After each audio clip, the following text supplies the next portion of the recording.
host, Kevin Barrier, and welcome to 5 Dubs Marketing Pros, where we highlight awesome brands and the stories behind them, and maybe just maybe geek out on all things marketing.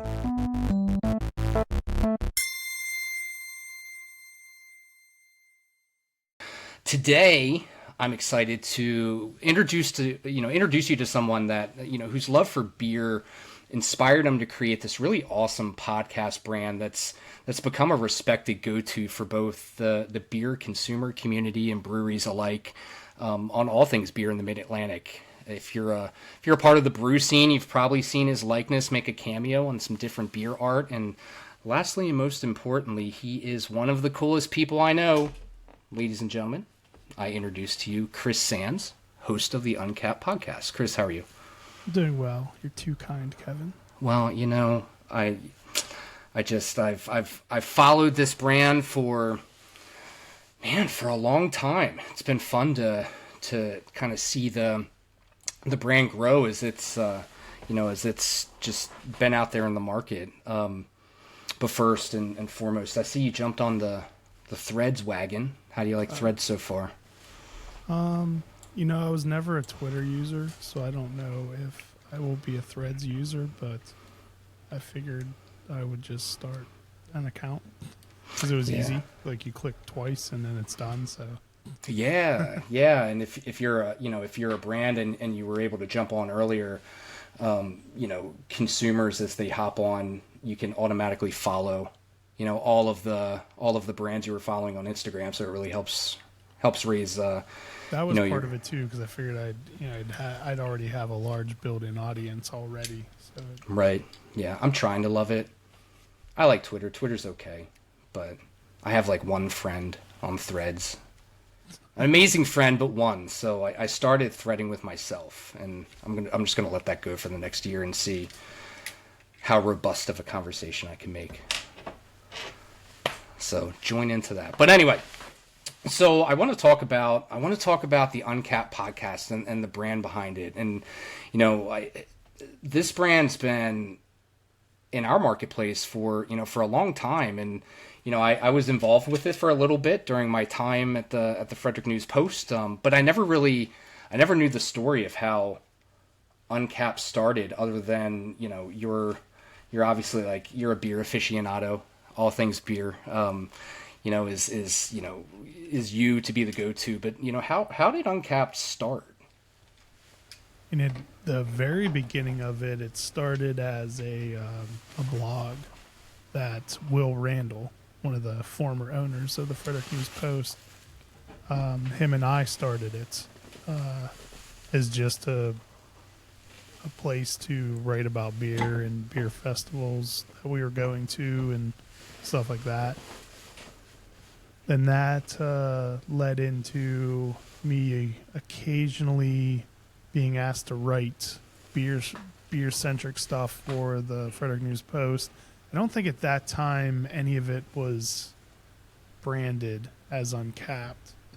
And then I really wanted the newspaper to start doing podcasts. So when we built out the studio, I figured, well, heck, I might as well just make a podcast about beer. And no one told me to stop. And so I kept doing it, and then started making money. So everyone wanted me to keep doing it.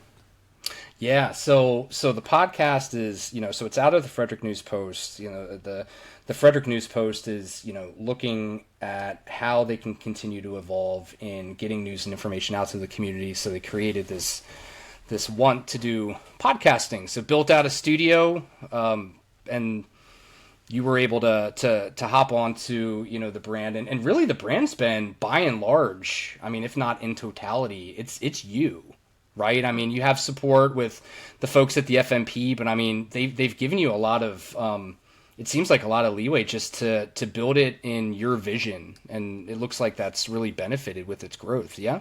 I mean, podcast, it's 100% me at this point. There used to be someone else who's a producer and ran cameras and stuff for me, but he was promoted and no longer had time to dedicate to it. So podcast-wise, it's just me. Uncapped, the brand gets used a lot for other things now. So like there's other people involved with that type of stuff, but the podcast still is 100% me. Yes, let's talk about that a little bit. So the Uncapped brands, was really kind of birthed as a podcast, but as it continued to, gain notoriety in the community, I mean, it's grown into such a bigger thing from, being an influencer brand to, being tied to different events in the community. I mean, you're on social media. I mean, you're everywhere. Tell me a little bit more about just how that's grown and how the brand's been able to be leveraged to just be bigger than what it initially was. Well, for what was it, about 2 years, we also had a magazine that was distributed throughout Maryland to bars and breweries. So, I mean, that definitely helped get the word of Uncapped out a lot. And then, I've just always tried to make a push on social media to market it. I asked my guests, well, actually, I haven't been good about it lately. I should probably get back in the practice of always asking guests to share the podcast out on their social media. A lot of them do. Some of them just don't think of it because it's not. I mainly have like owners and sometimes brewers on as guests, and they typically aren't the people who are running their social media. So, that's helped build the brand a lot just by them sharing out the content and then just networking within the craft beer world.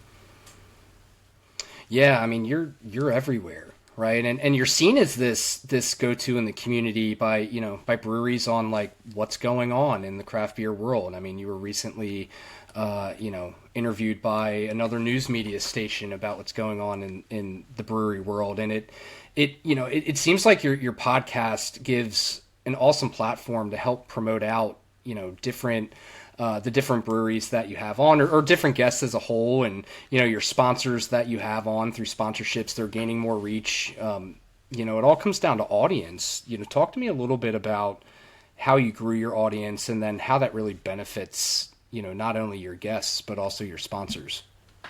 I mean, growing the audience really it's definitely the breweries have helped a lot with that. And then doing special events, I think, help a lot where like a brewery is, there's breweries that I've hosted, that they've had like adult spelling bees. So I've been the host for that.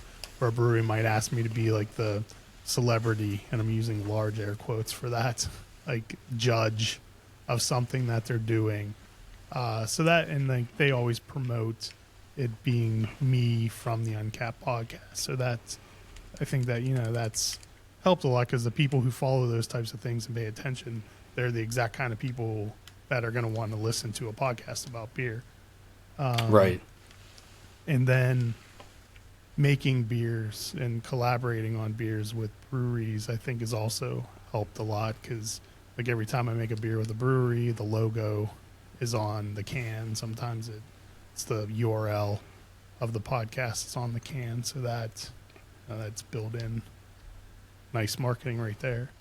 Yeah, and it seems like too, one thing that's really that I've been really impressed with is, beyond just you being everywhere is just the growth and reach that you have. I mean, it seemed like you started geographically kind of in the in more of a city or a community, and it continued to gain legs. Talk a little bit about just how your reach has grown. I mean, you've done events in PA. I mean, you're kind of everywhere. Talk a little bit about that. I leave tomorrow morning to go to an event in Rochester, New York. That's cool.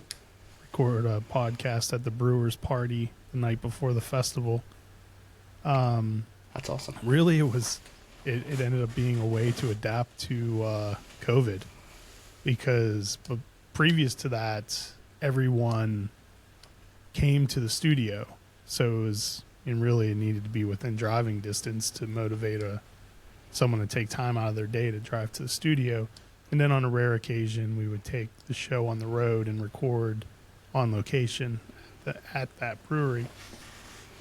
And then with COVID, that forced me to have to set up to be able to record remotely.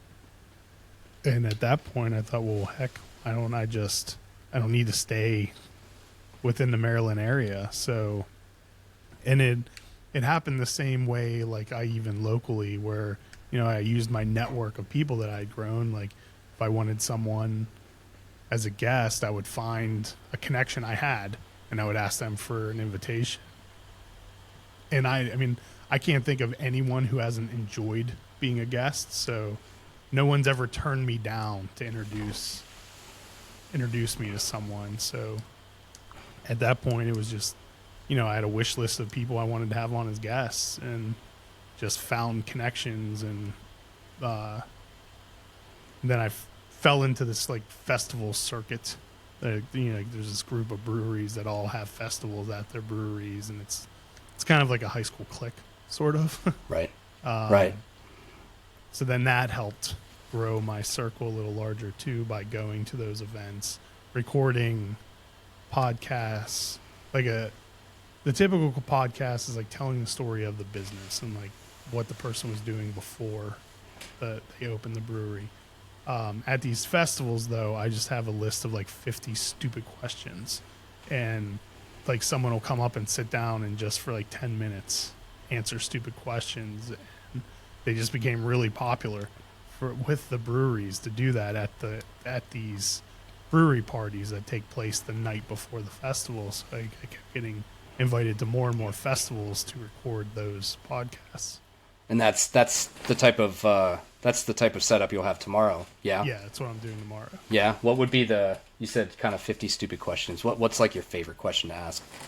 Well, the one that always causes the most debate and fights between people towards the end of the party, when everyone's had quite a bit to drink, is who would win in a fight between a ninja and a pirate.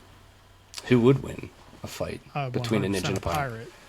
Really? See, I'd go ninja. Why a pirate? Because that's just the right answer. Well, I can't compete with that, Chris. Checkmate. So you mentioned that, like your network that you've been able to continue to build out over time, it's helped you land some guests that were on your wish list. So I won't ask you who your favorite guest is, but who are some of the guests that I'll really answer that. My favorite guests Okay. are the owners of Old Mother. Okay. That's just because I've become good friends with them over the years, and they were the first guests on Uncapped. They were on episode 1. Okay. And I have them on every year for an anniversary show, and they're fun guys. I mean, Okay. I've had plenty of amazing guests, but like Sure. that's my default answer because they were the first. Okay. Well, in a year, can I have you back on? Will you be my old mother? Because you are my first guest for Sure. Marketing Pros. All right, good. I'm excited. So I have that booked out. All right.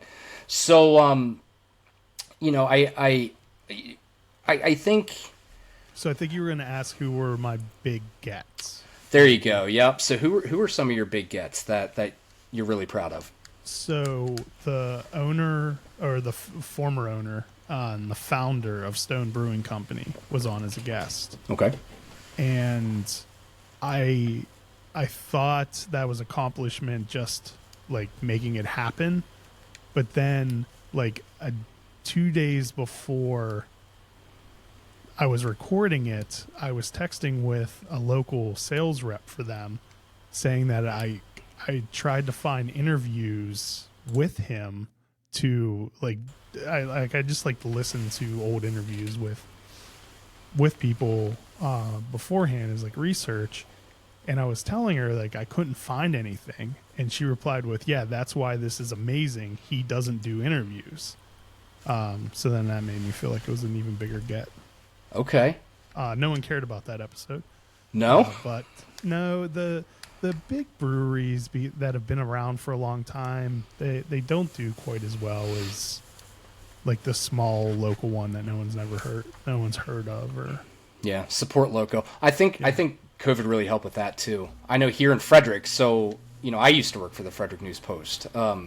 that's how I had some involvement with the Uncapped podcast. And during COVID, Frederick really banded together on social media and created, I think in a lot of communities this happened, but the, different Facebook groups to help support local. And, I think every community will say that they're unique, and that they really have this love of supporting small and supporting local. But I think Frederick really takes that to heart.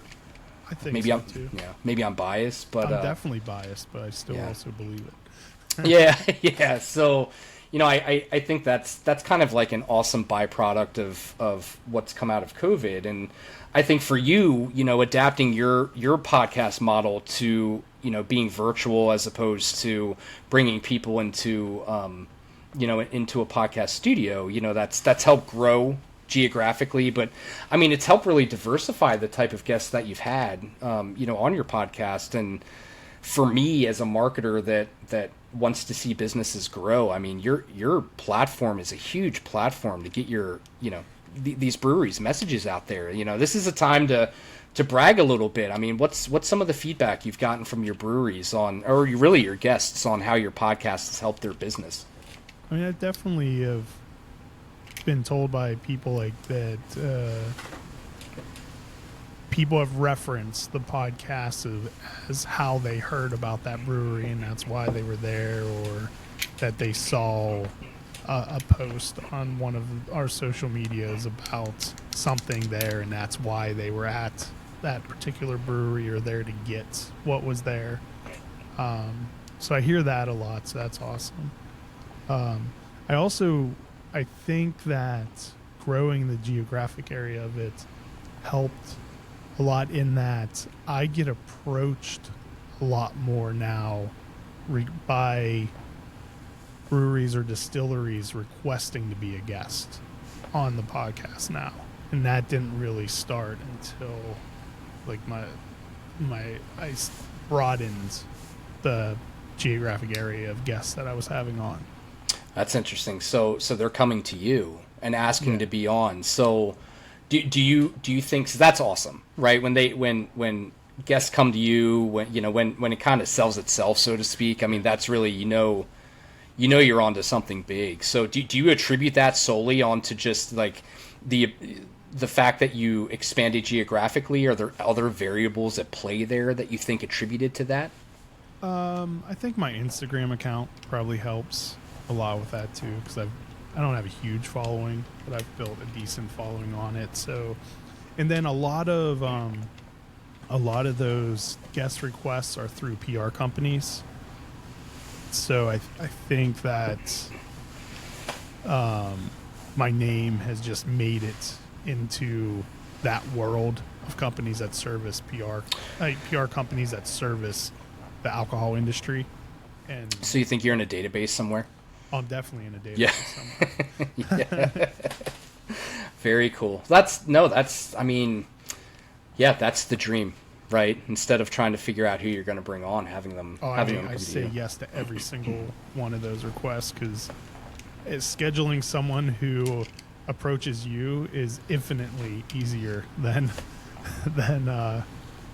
contacting someone out of the blue. Yeah, 100%. Well, and probably easier for them to get them to share out the content as well. Yeah. Although I had one spirits company contact me requesting to be a guest, sent me a huge box of their product, and then ghosted me. So Really? How was their product? It was really good. Was it really good? Yeah. Okay. So what you're saying is we need to go on a road trip and start knocking on doors then. Yeah. All right, I'll come with you. So you mentioned Instagram being a part of, something that's attributed to that growth of guests, requesting to be on your podcast. I follow your Instagram, and for those listening, what's your Instagram tag so they can follow you too? At UNCAPPD. There you go. So follow him. You've really been dabbling in kind of the reels space, on creating some really engaging reels. You mentioned you say that your audience isn't huge. I mean, you have a pretty decent audience, and more importantly, your audience engages with your content. When I'm scrolling through, I'll stop because I'm interested in the brand and I want to see what kind of engagement you're getting. And I mean, you're really getting engagement. And you're coming up with really interesting stuff to put on, Instagram. Talk to me a little bit about your thought process on kind of how you're coming up with that content. I mean, the vast majority of like real content is usually done for a brewery or a distillery. I think I would say 90+% of the ones I've posted have all been done for a brewery or distillery, and it was to promote either something I was directly involved in or something that they just asked me to help them promote. Right.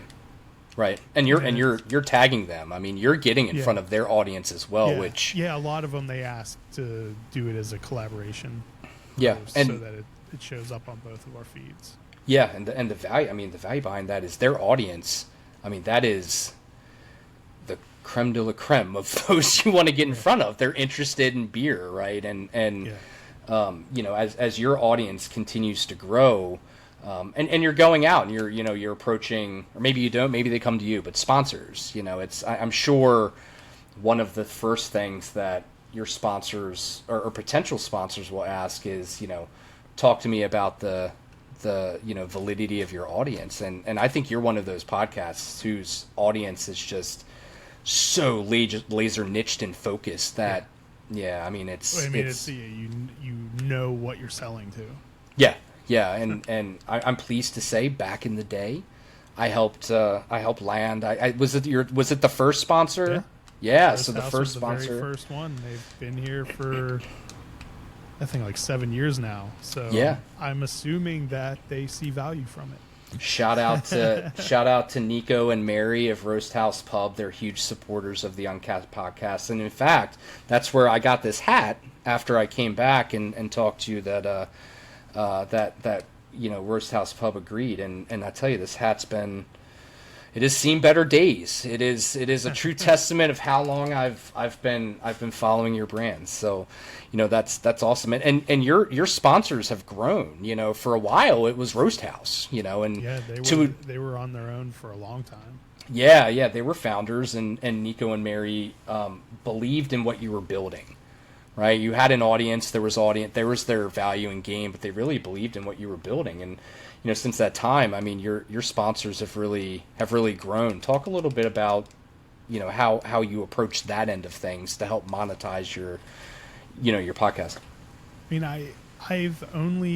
I've sold almost all of the advertising myself, and I think it's just because I've only ever approached someone that I was positive I could help them, because I don't want to take someone's money and not think that I'm actually bringing them any kind of value or help. Because I just feel like they'd blame me personally, and I don't want that kind of negativity. Yeah, that's always a tough conversation to have with a business on trying to defend yourself on its value. So I think that has played into it, is because when I'm going to someone and pitching them the idea, I genuinely believe that I can help bring them additional customers, and I guess I'm right, because a lot of the advertisers have been with me multiple years. I mean, Roast House has been, I think it's 6 years now. McClintock has been for probably 5 or so. So it's a lot of the advertisers have been around for a long time. And there was even one that I signed recently. They had talked to me about sponsoring or buying advertising, but I didn't think I could deliver them value at that time, so I never really followed up with them or pursued it much. And then I had an idea of how I felt like I could actually deliver for them, and I went and pitched that idea to them. They were all over it, and they've been probably about 6 months now. So that's interesting. That's interesting. So you had a potential sponsor that was exploring. You were struggling to find, like, okay, what's that custom way that I can help them? You stumbled upon it. They've been a sponsor ever since. Like, what did you do? You know, if you don't mind me, like what was kind of that custom element where it really kind of, you know, all the wires finally connected, and you know. Well, they are, their customers would be the breweries or distilleries themselves. Got it. And while that's B2B, that's tough. Yeah. So while a lot of the people in the industry do listen, like I can't be positive of how many are listening, even though just from talking to people or feedback, I know a lot of people in the industry listen. Mm-hmm. But with the soundboard I have, I'm able to play their ad live while we're recording. So I know that the guest, that brewery owner, is going to hear the ad. So you're getting their so you're getting their ad in front of the guest as as that ad roll. That's genius. Oh, that's genius. Good for you. They thought so too when I pitched it to them. That's a great idea. Wow, that's a way to back into, I mean, undeniably getting in front of exactly who you want to get in front of. Wow, that's incredible. Good for you. Man, marketing chops, I'll tell you. So you know, Uncapped has grown into this brand that has an influencer element, you know, event element. You're known, you know, and recently you were on the news, you know, talking about the craft brewery world. You know, what's going on in the craft brewery world? Why did I see you all over the news? I feel like I need an autograph now. Well, it's struggling right now. I mean, I just a couple hours ago, District East in Frederick posted that they're closing. No way! Oh no! And why is that? Why is it struggling? I mean, there's a lot of factors. Some aren't unique to craft beer. Okay. So it's just the economy in general. Got it. People are drinking less. There's a lot of competition from ready-to-go cocktails have become really popular, so that's competing. Okay. There's speculation that recreational cannabis consumption will also continue to cut into alcohol sales. A lot of breweries had to take on debt to survive COVID, and then those loans started to come due about 6 months ago. So debt servicing has become a big issue. There's just a lot of, and then the news segment was specifically about the three big Maryland breweries leaving, Flying Dog, Duclaw, and Guinness. Yeah. And breweries of that size have a extra level of problems because they rely on low margin beer store sales, so they're distributor driven, and that's just an economy of scale. If you're not selling tons and tons of beer, it's just not profitable. So that's why you're starting to see more consolidation within that size of brewery. I mean, Guinness is different. I'm not exactly sure what the 100% reasoning for what they did is. Right. So it sounds like we all need to go out and support our local craft breweries. I mean, it's artisan. You know, I'm admittedly I'm not a beer aficionado. I enjoy a good roast house beer dinner where they bring in a guest brewery, and I'm kind of learning the different nuances of craft beer through there. But what I hear is from every brewery that tells the story of, you know, each brew they're serving, it's just like the love and care and compassion and just everything they put in. They put their heart and soul, you know. So I think that gets lost with consumers on just the nature of care that goes into and creativity that goes into these different brews. So in short, get out there and support your local brewery. Drink responsibly, of course. There's my disclaimer. But so what's up next for the Uncapped podcast? What's the next milestone or thing that you see? I don't know. I I really am not sure. Just keep on keeping on, right? Yeah, I mean it's kind of where I've been. Well, my goal this year was to expand coverage of distilleries, like having more distilleries on and learning more about spirits. So Yeah. there's been a lot more of that. Get in and talk to McClintock about their Bird's Matchstick, right? It's Yeah, award-winning bourbon. They've been guests on a couple times. I'll have to go back through. Yeah. I mean, you have like 329 episodes out there. Yes. The So 330th comes out tomorrow. 330th comes out tomorrow. That's awesome. So with this whole journey of Uncapped, you know, I'm sure there's been an instance where you're like, man, if I could have done that differently, I would have done this. Like, what would be one thing that you've done that you would have done differently in hindsight? Started on my own instead of through the Frederick News Post. Okay. But Okay. no, I don't. It wouldn't have grown to where it was if I was doing it on my own. And if this wasn't part of my job, I wouldn't be able to dedicate the time and Right. resources to it that I have that has allowed it to grow to where it is. Right. So yeah, I don't know. I'd probably argue to have someone full time helping me to make my life easier. Yeah. Right. Right.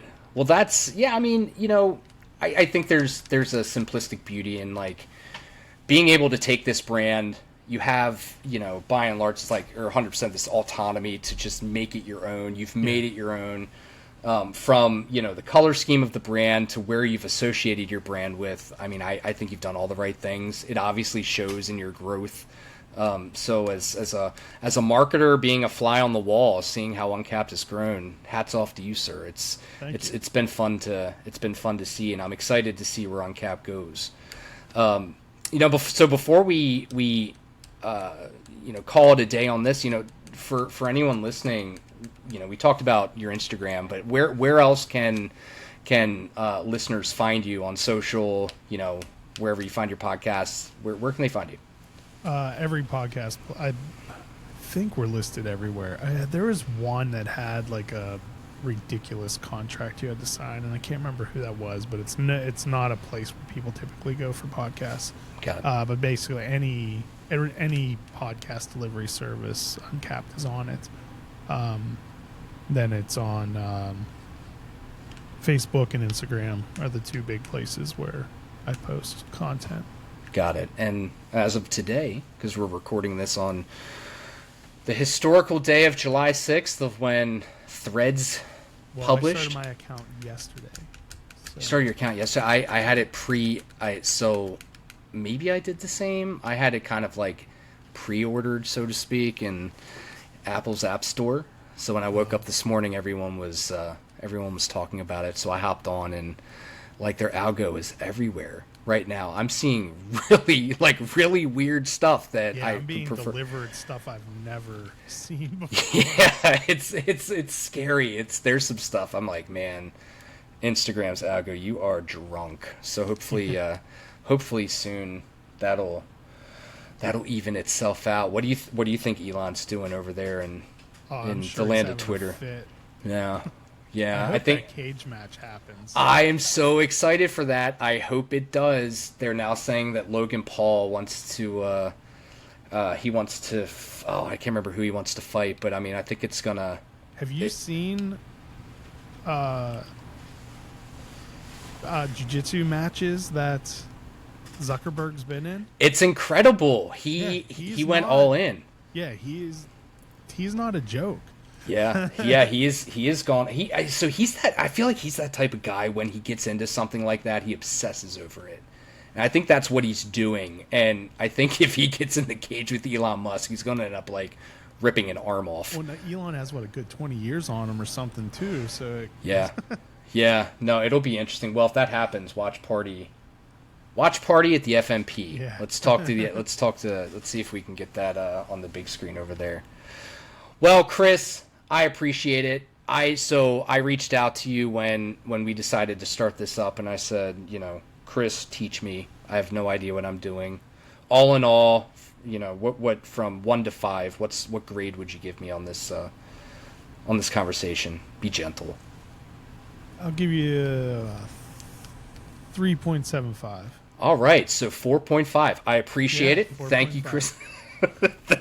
Thanks, man. I appreciate it. Now I'm going to have you on once a year, and hopefully the next time you're on, we'll be much more polished than we are. I will say you sound good, so bravo to that. Thank you. Shout out to Tonar. Okay. Yeah. $20 on Amazon. I feel good about that. That sounds really good for a $20 microphone. Thank you. And fun fact: these headphones are technically, I think, Frederick News Post property from way back in the day when I was spending off time on. Oh, it's see the sides. Oh, it's let's see. Those look familiar. Yeah, but we replaced all of them at some point. Okay, those are like the Studio 1.0 version ones. This was early. Yeah, so I was doing video editing, and I was doing it after hours at home. So I wanted to hear. So I feel like it was just, but yeah, I dug them out. So, well, awesome, Chris. Thank you so much. I really appreciate it. Everyone, go listen to the Uncapped Podcast. Follow Chris on Facebook, Instagram. Go support your local breweries and distilleries out there. They do amazing work with so much love. And drink responsibly. Till next time. All right, Chris. Thanks.